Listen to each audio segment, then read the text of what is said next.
AG ನ್ಯೂಸ್ಗೆ ಸ್ವಾಗತ. ಧಾರವಾಡದ ಕೆಐಎಡಿಬಿ ಎಇಇ ಗೋವಿಂದಪ್ಪ ಭಜಂತ್ರಿ ಅವರಿಗೆ ಲೋಕಾಯುಕ್ತ ಪೊಲೀಸರು ಬೆಳ್ಳಂಬೆಳಿಗ್ಗೆ ಶಾಕ್ ಕೊಟ್ಟಿದ್ದಾರೆ. ಧಾರವಾಡದ ಗಾಂಧಿನಗರದಲ್ಲಿ ಇರುವ ಗೋವಿಂದಪ್ಪ ಅವರ ನಿವಾಸದ ಮೇಲೆ ಲೋಕಾಯುಕ್ತ ಡಿವೈಎಸ್ಪಿ ವೆಂಕಟಗೌಡ ಪಾಟೀಲ್ ನೇತೃತ್ವದಲ್ಲಿ ದಾಳಿ ಮಾಡಿದೆ. ಅಕ್ರಮ ಆಸ್ತಿ ಗಳಿಕೆ ಆರೋಪದ ಮೇಲೆ ಗೋವಿಂದಪ್ಪ ಅವರಿಗೆ ಸೇರಿದ ಧಾರವಾಡ ಗಾಂಧಿನಗರದಲ್ಲಿ ಇರುವ ಮನೆ, ತೇಜಸ್ವಿ ನಗರದಲ್ಲಿ ಇರುವ ಅಳಿಯನ ಮನೆ, ಸವದತ್ತಿ ತಾಲೂಕಿನ ಹುಲಿ ಉಗ್ರಗೋಳ ಫಾರ್ಮ್ ಹೌಸ್, ನರಗುಂದದಲ್ಲಿ ಇರುವ ಅವರ ಸಹೋದರನ ಮನೆ ಮತ್ತು ಲಕ್ಕಮ್ಮನಹಳ್ಳಿಯಲ್ಲಿ ಇರುವಂತಹ ಕೆಐಎಡಿಬಿ ಕಚೇರಿ ಮೇಲೆ ಲೋಕಾಯುಕ್ತ ಪೊಲೀಸರು ಏಕಕಾಲಕ್ಕೆ ದಾಳಿ ಮಾಡಿದ್ದಾರೆ. ಗಾಂಧಿನಗರದಲ್ಲಿ ಇರುವ ಗೋವಿಂದಪ್ಪ ಅವರ ನಿವಾಸದ ಮುಂದೆ ಇದ್ದ ಅವರ ಕಾರುಗಳಲ್ಲಿಯೂ ಕೂಡ ಲೋಕಾಯುಕ್ತ ಪೊಲೀಸರು ಇಂಚಿಂಚು ತಪಾಸಣೆ ಮಾಡಿದ್ದಾರೆ. ಅಲ್ಲದೆ ಅವರ ಆಸ್ತಿಗೆ ಸಂಬಂಧಿಸಿದ ಎಲ್ಲ ದಾಖಲೆ ಪತ್ರವನ್ನ ಪರಿಶೀಲನೆ ಮಾಡಲಾಯಿತು. ಗೋವಿಂದಪ್ಪ ಅವರಿಗೆ ಸಂಬಂಧಿಸಿದ ಒಟ್ಟು 6 ಕಡೆಯಲ್ಲಿ ಲೋಕಾಯುಕ್ತರು ದಾಳಿ ಮಾಡಿ ತಪಾಸಣೆ ಮಾಡುತ್ತಿದ್ದಾರೆ.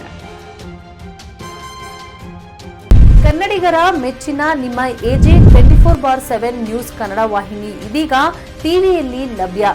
ವೇಳೆ ನೋಟಿಸ್ ಕೊಟ್ಟಿದ್ರೆ ವಾಪಸ್ ತಗೋತೀವಿ. ಇವತ್ತು ವಕ್ಫ್ ಪ್ರಾಪರ್ಟಿ ಅಂತೇಳಿ ಬರ್ತದೆ ಅಂತ ಹೇಳಿದ್ರೆ ರೈತರು ಬೀದಿಗೆ ಬಂದ್ರೆ ಏನ್ ಮಾಡ್ಬೇಕಾಗುತ್ತೆ? ಯಾರು ವೋಟ್ ಹಾಕಿಲ್ಲ ಅಂದ್ರೆ ಗ್ಯಾರಂಟಿನೆಲ್ಲ ಸ್ಟಾಪ್ ಮಾಡ್ಬಿಡ್ತೀವಿ.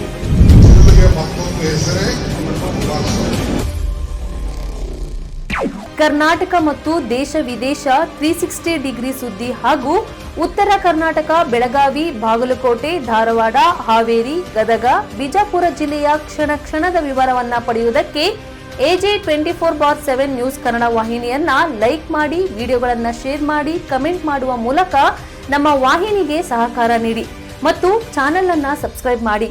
ಧನ್ಯವಾದಗಳು.